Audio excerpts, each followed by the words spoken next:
Hi friends, welcome to my channel. పిల్లలిద్దరూ ఏడుస్తూ ఆంజనేయ స్వామిని తలుచుకుంటారు. దాంతో ఆంజనేయ స్వామి అక్కడ ప్రత్యక్షమవగానే ఏంటమ్మా పిల్లలు అని అడుగుతుండగా, మాకు వచ్చిన కష్టాన్ని మీరే తీర్చాలి అని ఏడుస్తూ వేడుకుంటూ ఉంటారు. కష్టం వచ్చినప్పుడే ఆలోచన వస్తుంది, ఆలోచన వచ్చినప్పుడే ఆలోచన నుండి ఆచరణ మొదలవుతుంది.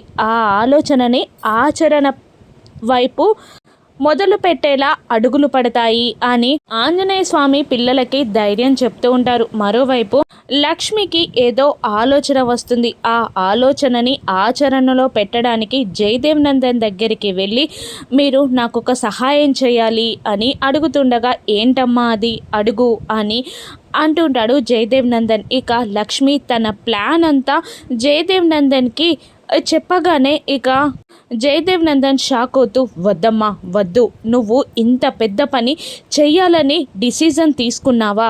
వద్దు, చెయ్యొద్దు, నువ్వు ఇటువంటి పని చెయ్యొద్దు, ప్రమాదం అమ్మా, నీకు నువ్వు చెయ్యకూడదు అని జయదేవ్ నందన్ అంటూ ఉండగా, ప్లీజ్ ఒప్పుకోండి మామయ్య అని అంటూ లక్ష్మి రెండు చేతులెత్తి జయదేవ్ నందన్కి దండం పెట్టి తనని ఒప్పుకోమని బ్రతిమిలాడుతూ ఉంటుంది. ఇంతకీ లక్ష్మికి వచ్చిన ఆలోచన ఏంటి? లక్ష్మికి ఏదైనా ప్రమాదమా? లక్కీని ఎలా కాపాడనుందో రాను ఎపిసోడ్స్లో చూద్దాం. Thank you for watching.